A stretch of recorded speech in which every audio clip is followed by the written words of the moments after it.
Hello and welcome to another episode of On the Floor with Wayne and Rob. I'm Wayne Highlander, National Sales Manager for Bona Adhesives. I'm Rob Johnson from Bona Training. This is part two of our conversation with the hardwood floor inspector, Carl Mattingly. And we're going to continue this great conversation we're having with him. All right, so other sanding issues, screen marks and those type of things you run across? Yeah, scratches, edger marks or not edger marks, but halos around the room. Still, we're getting a lot of that, especially around door cases. Mm-hmm. You know, they're not blending those. So you get, especially on a darker stained floor. Okay. Not too many of those, but you still see them on a sander mark or sander issue. You know, you said something earlier, and I'll go back to it. Is that when you're sanding floors for certain colors.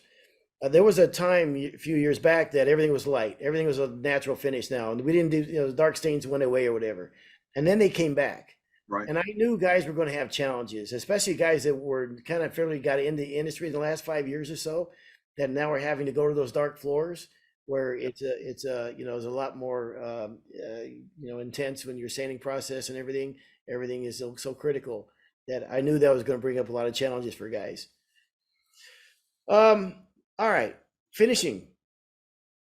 Guys still bleaching and water popping. Maybe we can start with what you're seeing in that regard. A little bit of bleaching, a lot of water popping, where they want to get that intense color. You know, the customer walks in with that little palette and they go, "This is the color I want." And you know in your heart that if you sand that floor without water popping, you're not going to get that color. You can get close, but it's never going to be what the customer wants. So a lot of water popping. So when that comes up, when someone I talk about it or they ask me about it, I always tell them this, and this is a difficult one. It goes back to all the way back to our first question about a moisture meter.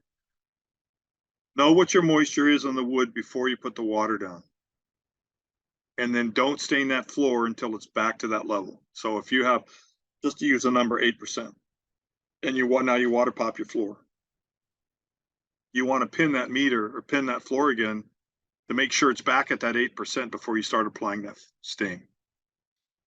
That's something that I learned years and years ago with bleaching. When we started bleaching, more and more bleaching was popping up, and that was in the late 80s when they were doing pastels and whites and things like that. So we started doing that then.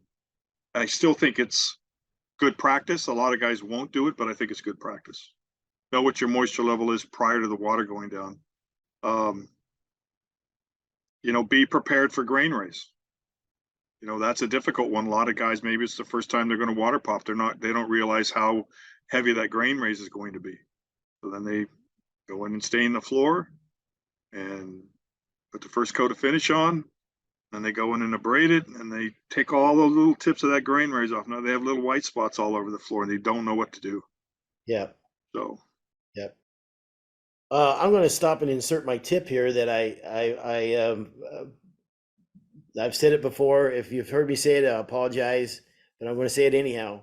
When it comes to grain raise on water pop floors, my brother and I had the best system. Brothers and I think had the best system I've ever seen on it, and is that we would stain the floor like you normally would, by hand. We'd stain it by hand while it was still wet. We would take a buffer, a maroon pad, and we would maroon pad that whole section. And then we would wipe off the stain, and it's like we screen it with a 180 grit.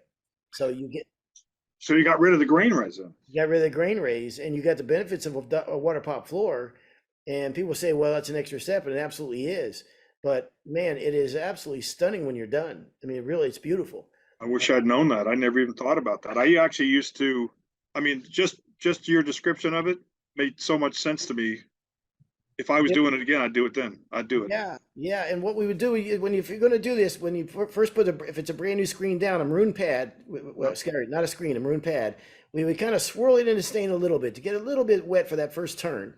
Right. And then people think, oh, well, now you're walking in it. Well, never had an issue doing it, and I've never seen it done any better. It was so good that my three brothers fight about whose idea it was after all these years. Are you the oldest? If you are, then you get to take credit. He is the oldest. It's his. But my youngest is adamant that it was his idea. And now he's got me wondering and questioning my own self. So I don't even know anymore. That's a brother thing. Yes, the bane of the industry, the bane, the absolute freaking heartbreaker, the absolute heartbreaker to a floor guy is debris in the finish. So maybe we can talk about that. Okay, so and this is from a pure experience. I was so incredibly clean on my application from the time prior to staining the floor, the amount of time we spent vacuuming crevices and baseboards and cleaning walls and then cleaning that floor, cleaning that dust out of that floor. We didn't use a Tampico brush, anything that we were going to stain. I couldn't hardly stand to see those swirl marks. It just drove me crazy. But if we knew it was going to be a clear finish, we Tampicoed it. But that said, just clean, clean, clean, good clean filters on your vacuum, use good vacuum heads. You know, after you stain the floor, now you're getting ready to apply the finish or prepare the finish. Acclimate your finish. Get that stuff into the house where it's going to go down. Don't bring it in the morning and think you're at noon. You're going to bring it in a couple of days before if you can. Acclimate your finish to the site. Mix it as it's required. And the trick that I did, I never poured out of a bottle. I poured it into a pour can. And even with the plastic strainer that comes with to put in the top of the bottle, we still poured it through a medium mesh paint strainer. And on big applications, big pours, when we would blend everything, there was a lot of times we would take a few seconds, rinse that pour bucket out, and restrain our finish so that if we had to pick any finish up, we didn't want that finish moved from bedroom A to bedroom B. So we were very critical about that. And literally every time we poured a bottle of finish, it went through a paint strainer. Me and you could have got along just fine. We wore booties.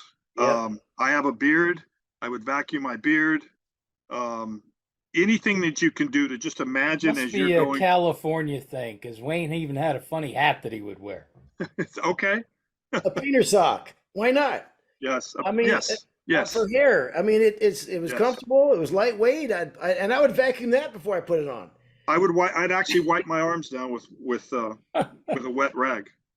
But it's, as corny as that sounds, I think it might be a California thing because a lot of people out here think it's supposed to look like their dining room table, and you try to make it look like that. But all right, you win. All right, He got you, man. You got me. Damn it. He got you. Well, so another thing too that we do, and my brother in Michigan, if he watches this podcast, he'll laugh because he knows it's true. He hates tacking, hates it. So when he was in California, we were in business together. I think he'd probably just rather jump into a bonfire than to get on his hands and knees and tack a floor out. But we tacked the floor twice.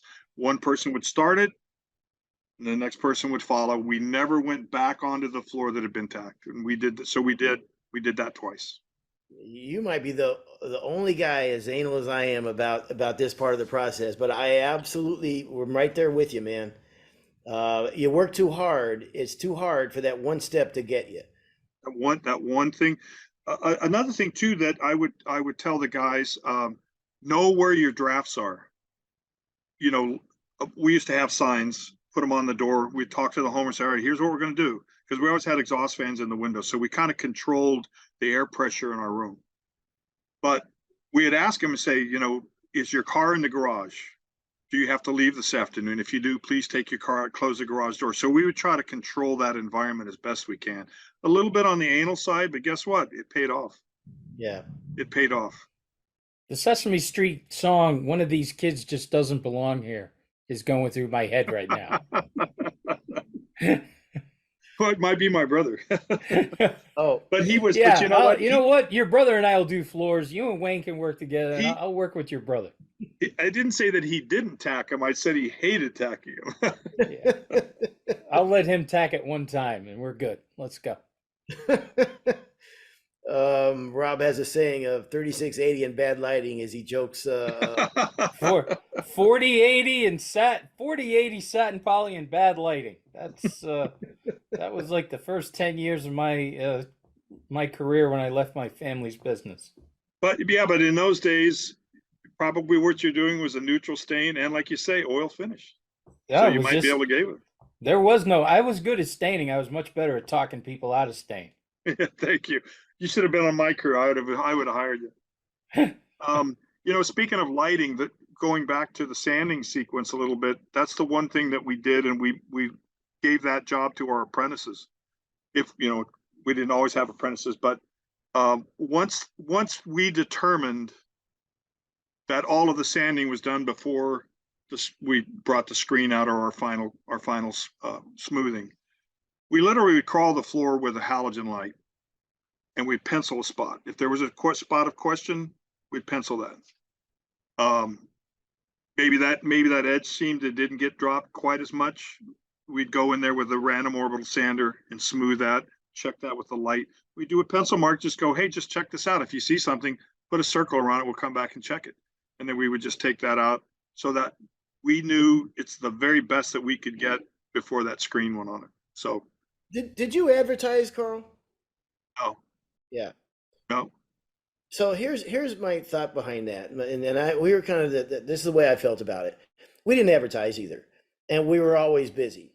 And my feeling is that the amount of money we didn't pay in advertising, if it takes me an hour longer to do this part of the job or whatever, I'm going to do that, because the word of mouth is worth it. It's worth more than any advertising anyhow. So I don't have to advertise and jump through those hoops. I'll do it on this end of the job. And then it just becomes second nature. And what it does to it, it creates great habits. Yeah. Funny thing when you say that, when guys are going to sand the floors a certain way because it's going to go natural finish, and you get away with that job after job after job. And then the bad thing about habits is they work most of the time. Then you bring it to another job where it matters, and maybe not so much in that habit. And look, we know we're preaching to the choir when we're on this podcast, because we know there's some phenomenal floor guys on this. I mean, that listen to this podcast, guys and gals, by the way, that are just phenomenal mechanics, and we get that. But this is to help the guys that maybe not quite there yet, or whatever. Well, I'll tell you what, the one thing when I do a PK, I really appreciate this, because the people that show up to pay attention to this stuff and try to pick up a little bit of information, and I don't know everything there is, and I always tell them I was standing in that audience 5-6 years ago. So, and I would still continue to go to those, but it's a wonderful trade. It's a trade that I've always been really proud of. I raised my kids doing it. Take great pride in it. I think most of the guys that I've met in the business, the people, or as you even said, the women that we meet in the business, they're professional and they take great pride in it. So the more you can do it better and more perfection you can accomplish, the more pride you can carry, the more referrals you're going to get. Yeah. Let's talk about stain, and there's a lot of things that encompasses stain. One is trick wiping and those type of things, and maybe not waiting for the dry and all. But let's talk about that a little bit. But then also let's get into maybe Rob's favorite subject is spontaneous combustion and taking care of the stain rags. That's not one of my favorite, but it's probably one of the most important conversations. Rob does a speech whenever he does the NWFA classes. And he's done a podcast episode on this. On his speech on fire is the best speech in the industry on stain rags and fire. He does just a knockout job on that. So it's near and dear to his heart. So we know how important that is, and it just takes one to ruin a career. It's just like a car crash. I mean, it just takes you can drive down the road every day, no problem. It just takes one to change your life. So yeah, you can't be cautious enough. And going back to the new versus what we did years ago, we do have the advantage today to have much better products. So the opportunity for that mistake to happen, or at least reduced, yeah, definitely. And the education is out there too. But every year you see it on one of the social media, a house that went up. Yeah. Too many people thinks it won't happen to them. I know. It will not happen to me. I've never seen it before. Can't happen. Never happened to me before, and it's just a matter of time if you're not taking care of them. Oh my goodness, I can't even imagine. Lay them out, dry them out in the air, or just put them in a bucket of water. You got to do something with them. if we didn't have space, if our customers didn't have a garden space that maybe, that was just bare soil, if they did, we would lay them out there and we would soak them with water and leave them overnight. But we still had to be really careful because I'll tell you, as an experience, this is a personal experience. We were doing new construction, laid the rags out behind the house, soaked them down. My sons were probably in their teens at the time. We went back the next day to start applying the finish. And I asked them to gather the rags and bring them out to the front. They laid them out by the van. And again, this is new construction. There was no houses or no yard or anything in. We went out at about 3 o'clock in the afternoon. Now, these rags had been out all night long and been soaked with water. And they were smoldering when we went out to leave that day. Wow. Is that right? Yeah. Wow. Jeez, that's something. That's a lesson They there. hadn't caught fire, but they were smoldering. Yeah. They were, yeah. Well, and I'll tell you something else too. Is a rule I lived by. I didn't let anybody else take care of my rags. Yeah. If someone else said, you know what, just throw them in the dumpster. We got someone else is coming, whatever. Nope, that's my responsibility. And I won't. And I had a van catch on fire.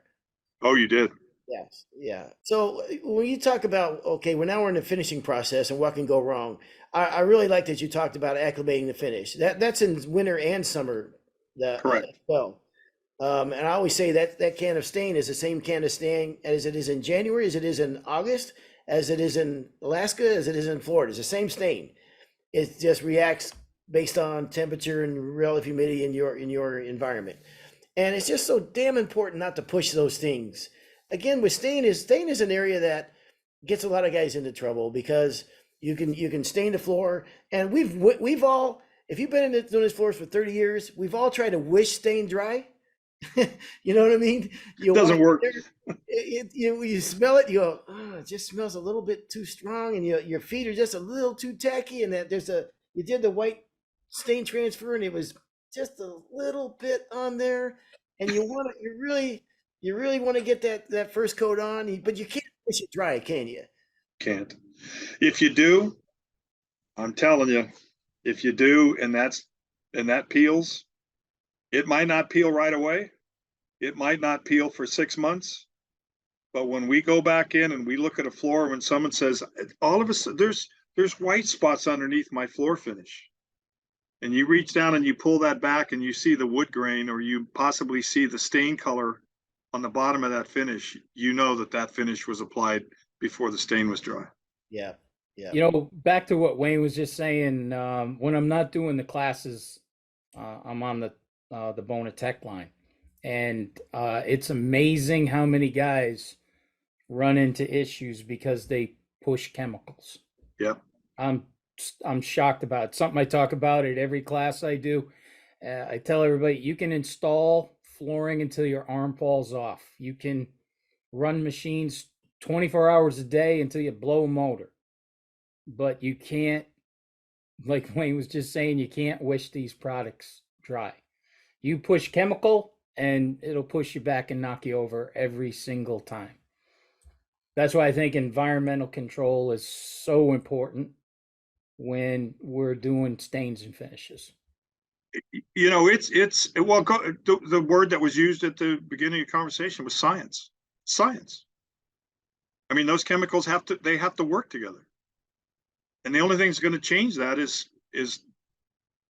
the conditions aren't correct. I go back to what you were saying about we're almost weathermen. Yeah.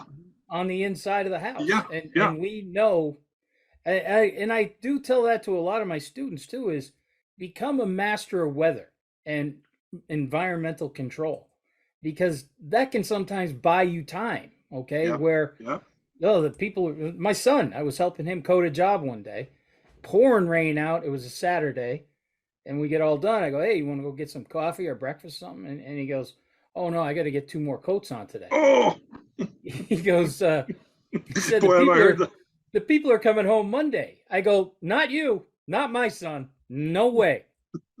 I go, absolutely. He goes, I can't.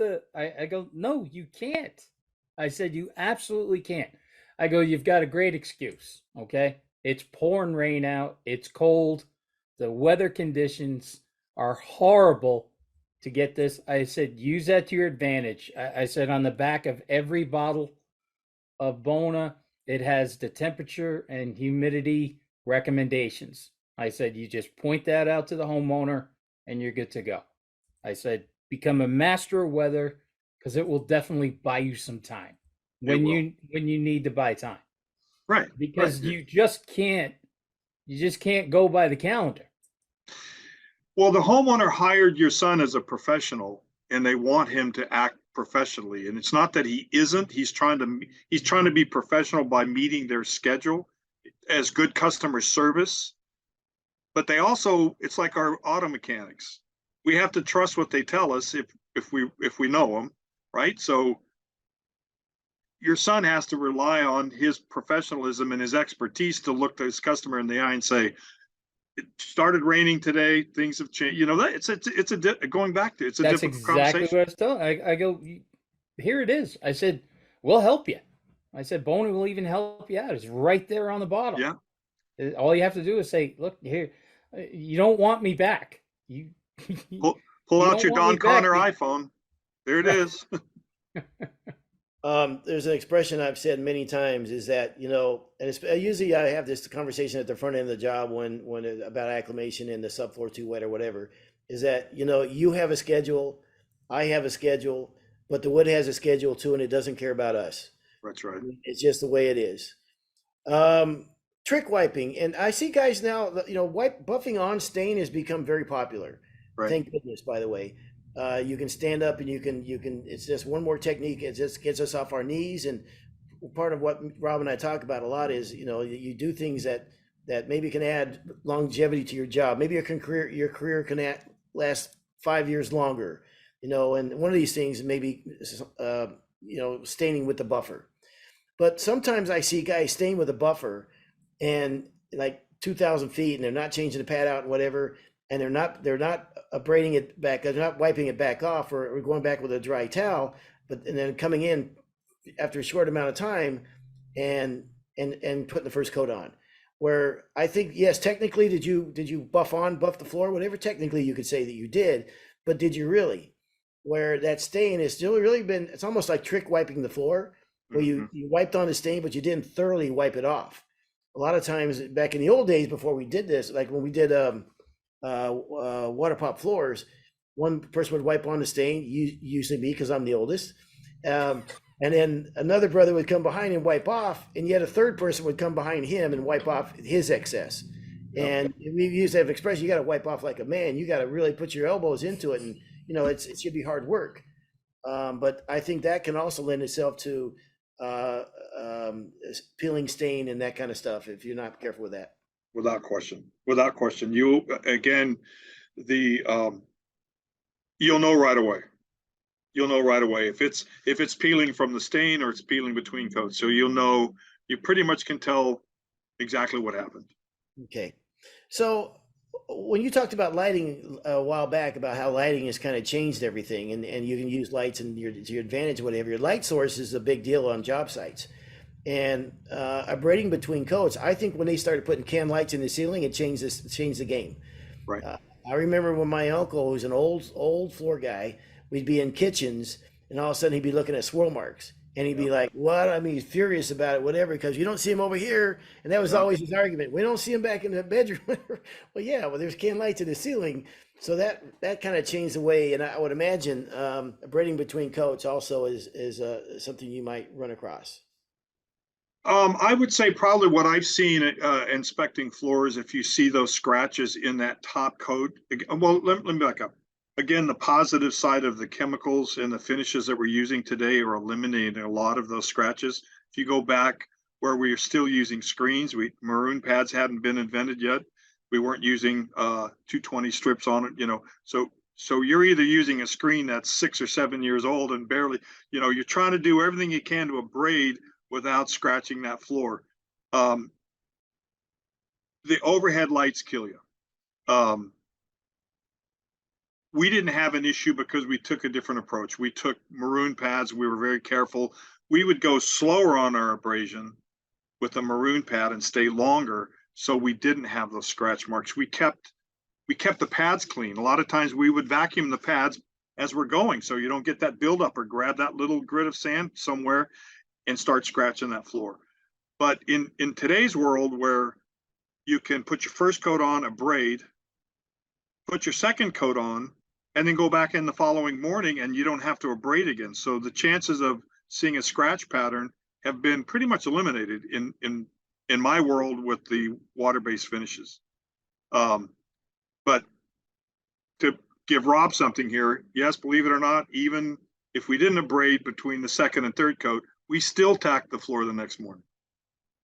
We tacked the floor, but All but right, anyway. I do that too when I'm hot coating. Oh, there you go. Okay. Okay, I'll do that too. Okay. Believe me, I don't like doing it. I'm not a fan of it, but No, I I'll do know, it. I but the benefit of it is, absolutely. Um, I just want to jump back to something he was talking about. I love that you still work out of a pour can yep, because I do too. yeah, All of my finishes, I'm always working out of a pour can, and the reason that I do it is so that way I'm never starting with a fresh gallon in the middle of a room. yep, So I'm not gonna get, well, knock on wood. Hopefully I'll never get bit by that change of sheens in between rooms, especially now where the lower sheen level the better. Everybody's just going lower and lower and lower. right. So you can see a lot more, just in case maybe one jug didn't get mixed up enough, or it sat on a shelf someplace a little bit longer than something else and they didn't get a complete mix. Well, as long as you're working out of that pour can, you have enough, because your pour can is probably like mine, probably a 2-gallon can. 2 gallon, yeah. So I mean that's enough to do 700 feet. I mean, if we honestly, Rob, if we knew, let's say we're going to do 2,000 feet of application, we would mix all of those containers, and then we would blend all of those containers. Absolutely. We'd pour the 2 in, then we'd pour 1. So we'd do that whole mix thing. So we knew Yes. that one bottle number 3, maybe my brother's in the bedroom and we're going to meet somewhere in the middle. But all of our finishes have all come out of the one bucket of mixed finish. Yeah, because I think sometimes people think I'm a nut during the class because I get really nuts about you never want to get halfway through a room and then crack open I No, don't care what it is, poly, oil, water, doesn't matter. Right. sealer, top coat, it doesn't matter. are No. are you second generation floor guy, by the way? Who? Me? Yeah. I'm the first generation. My son would be the second generation. My brothers, I have a brother in the flooring business in Denver. Uh-huh. And so again, because I quit, I was going to be a wood shop teacher, and I hated being in class. So called that guy. So I actually learned the trade in my family. My dad was an auto mechanic. I'll be darned. Okay. Yeah. And the age difference between you and your brother? 8 years. Okay. Wow, that's a pretty big span. Yeah. He actually was interesting. It was interesting because he was looking for something to do when he got out of high school. He said, I don't want to go to college. He's just, he's a real good hands-on kind of guy. And I needed, at the time, I was already working for myself. And I said, hey, why don't you come out and help me? Perfect. And he came out and helped me, and we started kind of working a little bit. He actually served as apprentice with me, and apprenticeship. Went off and got his own flooring license, started his own business in the San Francisco area. And then finally one day I was trading labor. I would help him on a job. He'd help me, that kind of thing. I said, what are we doing here? Yeah. And we kind of connected in the mid 80s. Because I'm always curious, like guys that like you have a great and always have had a great reputation as a floor man in the Bay Area. That's just the way it is. And I'm always, curious how some guys do that because they're second generation and their dad or third generation, or like Rob, 5 generations, where it's just beat into you. Like you come up in the trade and you learn this, boom, boom, boom. But when you're first generation like that, floor person, you're getting there also, but you're getting there on your own in the school of hard knocks, and which is kind of, I worked with my uncle for a short period of time, but man, my brothers and I raised each other as doing floors. And Yeah, it was a learning process, but we were always really careful about that. If we like, again, going back to the transition between oil finish and when the water base came on the market, that was such a learning curve. I'm thinking, you're not just going to hand me a bottle of this and go, oh, okay, well, we're using this product now. Well, let's go. You know, we did our research. We took the classes. We started talking to people. We tried to figure it out. We started off with small jobs so that if this didn't turn out like we wanted, it was a bedroom instead of 2,500 feet. So, Let's talk about decorum. Let's talk about you find yourself in an inspection, and let's face it, if you're in this business, you have a lot of pride in your work. You put your heart and soul into this job, and you know you it's not an ideal situation to say the least. I mean, there's probably money on the line. There's probably your reputation, schedule, blah blah blah. So how would a contractor best want to act in this situation when you find, because you're heated, right? I mean, you're probably upset and whatever, and you probably haven't been paid, and maybe justifiably you're upset because the homeowner is completely wrong or the builder's wrong. So how would talk about maybe the decorum as when this process happens you mean as a contractor or as an inspector? as a contractor? Probably the best thing that I can say is don't act like you know everything, even though you do. Have empathy for them. Try to go in with an open mind. Like you said, we've talked about strainers and cleanliness, and accept the fact that you did everything possible, but they may have a little question about some things. What is their expectation? So I think if you go in angry, it just elevates everything.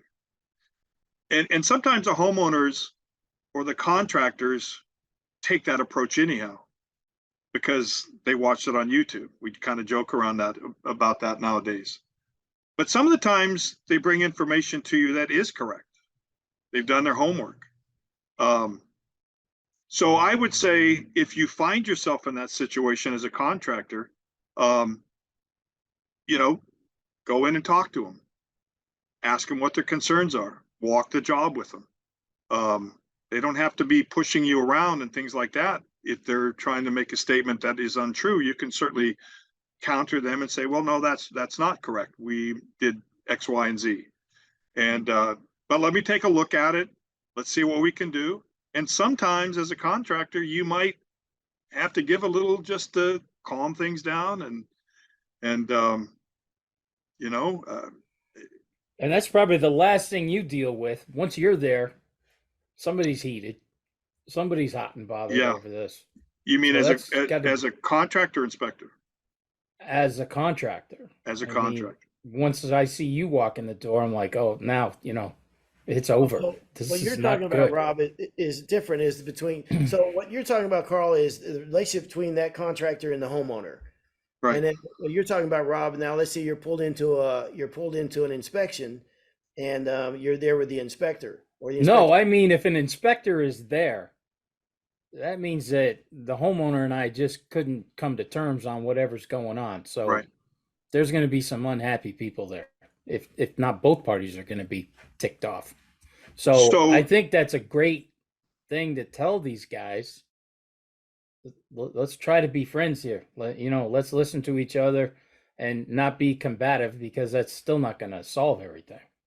Right. If you start off with a good relationship with your customer, and just to get the call can make you a little bit nervous. Just the idea that, hey, can you stop by on Tuesday? I'd like to talk to you about a couple of things that we noticed. No one ever calls. Right. No one ever calls 3 weeks later. Just want to tell you one more time. This floor looks dynamite. I just couldn't be happier. We've got a gift card for you and your wife. Yeah. Yeah. I'd like to buy you and your crew breakfast. Yeah. I didn't get a lot of those 3 weeks down the road. That's right. But you're so right. So true. You turn down the bread aisle in the grocery store and it's like, oh, yeah. We've been looking for you. We've got a gift card for you. Yeah. So true. But again, I think if you do have some empathy and go from the very conversation this afternoon is do everything, be the weatherman, do everything that you know to be the very best. So there isn't a doubt in your mind. There's nothing wrong with a homeowner calling you and saying, "Hey, can you stop by? We got a squeak in the hallway." That doesn't always automatically mean that it's your floor. It could be, your floor could be putting tension on a nail in the subfloor. So you just want to try to find out what the issue is, those kind of things. So that's the approach that your imagination will kind of run wild with you because you don't want to go back there. But if you've done everything that you can to do as the perfect job or as close to perfect as you can, take the call and go back there, but try to be friendly about it. Well, let's talk about the cost to your business, having a callback and versus taking the extra time and those type of things on it. Maybe you can kind of talk about that a little bit. Well, I used to tell my guys that one process in the job is just preparing for the next process. So that's always been my approach. So is from the time you start tearing the carpet out or you're repairing a subfloor, you're take a little bit extra time at that phase to make sure that surface is prepped for the installation, and then the installation is nailed correctly so that you can now start sanding, and the sanding is prepared. You're preparing that surface for the stain, and the stain's being applied properly. So if you just take one job and you say 15 minutes extra, say 30 minutes extra for the subfloor prep, and 30 minutes extra. So by the time you do 1,000, 1,500 foot job, maybe you've spent 2 additional hours. Okay. And there's 3 guys on the job. It's a chunk of money if you think about it over a year's period. But you get one phone call, all that goes away. The amount of money that you've saved by rushing through all of that, that's all gone away if you go back one time. So you said something I really like, the difference between a good job and a great job, the amount of time maybe is usually maybe a couple hours on a job, huh? Maybe. Yeah, maybe. I like what he said about I don't pay for advertising. So I have a little extra money to spend a little extra time. Yeah.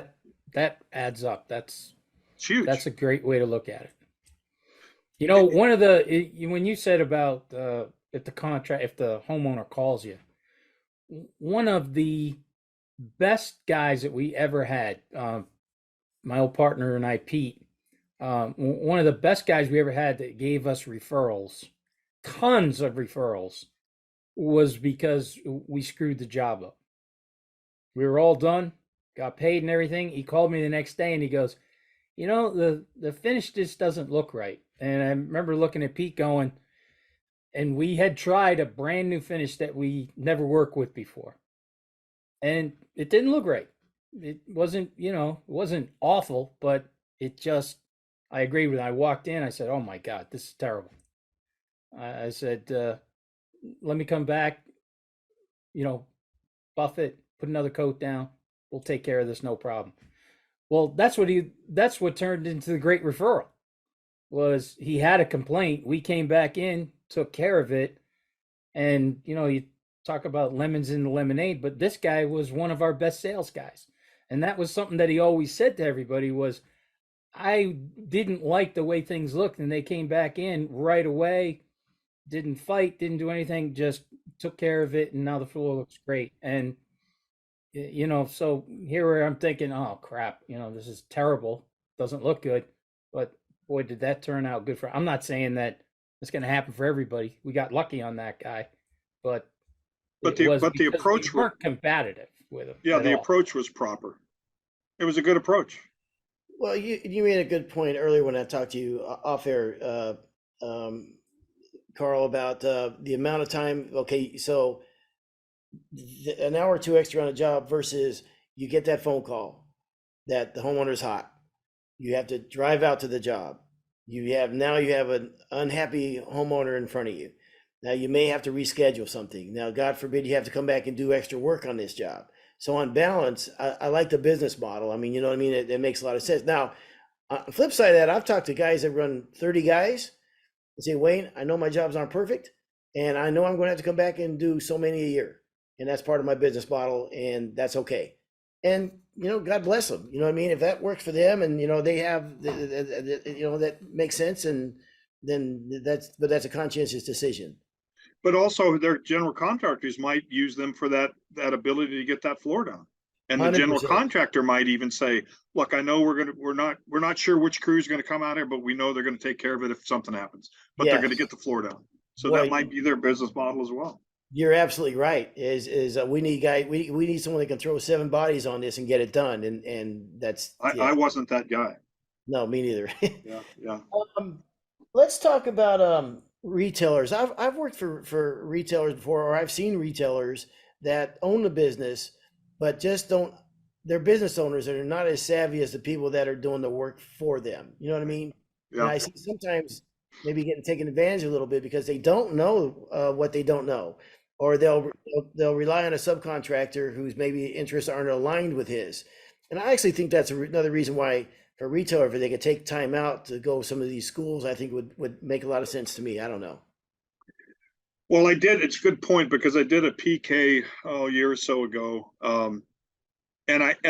And because the conversation that was happening with the installation companies, because this particular retailer used subcontractors, and the conversation was the wide planks and how difficult it was when they're being glued down, and they didn't think they were being paid enough money, and it was a really custom floor that was being installed. So I asked, and the owner of the store was standing there, and I just said, we should have the salespeople here. That's the first point of contact. The salespeople should be listening to this conversation so that they understand what the installers are going through. But a lot of the people that, fortunately, I get a lot of phone calls for advice, but there's a lot of new people that aren't savvy on the installation side of it, but they sell the product, but they don't know acclimation, site conditions, what adhesive is going to do. Is a 4-inch plank easier to install or harder to install than a 9-inch plank? Subfloor flatness, all of those kind of things that a lot of times, and even as you said, sometimes the retailers aren't even savvy enough to understand truly what's required for their product to be installed. They can sell it, Yeah, but they don't know that end of it. yeah, yeah, and that is just part of the game. And I really think for going to schools and understanding that world, even going to an installation class to see what the guys go through, I think is a good use of time. Yeah. Education, just Yes. education. Where are we in the business, Carl? I mean, if you're a young guy coming up, I actually think man, there's some great opportunities. I mean, I think a good floor sander will always be needed. Number one, I think there's less and less people getting in the floor business. There's going to be a ton of these floors that need to be. Look at how many in the last few years, all this installation work that's being done. I think if you're a young kid coming up, man, there is a lot of opportunity if you're willing to work hard in this business. Whenever I have access to these guys, and it's pretty often, I really do try to come at them from a kind of a mentor father kind of thing. When I see these where you can almost feel that thirst of knowledge. They want to do a good job. And I again, going back to join the NWFA, get a certification, or go, you don't have to get certified, but join an organization. As Rob said, they kind of, NWFA makes that. Join that so you have access to that information. Put that on your business card. Let the contractors, let the homeowners know you belong to NWFA or to an organization that elevates you above the next guy. You go online, you can go, instead of watching a cat video at lunchtime in your van, go on NWFA website, watch a short video. They're out there. I'm assuming you guys have access to that stuff too. That's the kind of information I give them. Moisture meters, know your product, know your sander. Keep educating yourself. Take great pride in what you do. Try to elevate yourself that much more than the next guy. Wayne was watching cat videos during this I was discussion. going to say, there are Yeah. some good cat videos out there. I heard that. I heard Yeah, them. you can't take Wayne's cat videos away from him. Anything but that. Well, Cat videos and fishing. That's there you go. there's no discussion. um, All right, Carl. Listen. You've been I've been wanting to talk to you for a long time, and you're one of the most respected guys in the industry, and for good reason. And I can't say enough about you. You're my Thank go-to guy when I get stumped. I appreciate you always taking my call, and and vice versa. yeah, and making time. Thank you, and for the podcast. And again, I'm just going to reiterate. I mean, we have you on here because we want to keep people out of trouble. This is a hard job, no matter what part. Whether you've been doing this for 30 years or 3 years or 3 months, it's a right. hard job. You want to put, as many things on your side of the equation as you can to be successful. Right. And this is just one more in way of doing that. Have we missed any? Is there anything at all before we say goodbye that we want to add to this, Rob, or any parting? No, I've been going through the notes. I think I we think you covered touched everything on a really lot of good. stuff. Yep. All right. Well, then I'm going to let you go, Carl. Thank you, Wayne. Rob, nice to meet you, sir. Nice meeting you. Thanks for coming on. Yeah, you're welcome. I appreciate it. Yep. This has been another episode of On the Floor with Wayne and Rob and Carl Mattingly. Please stay tuned for another episode.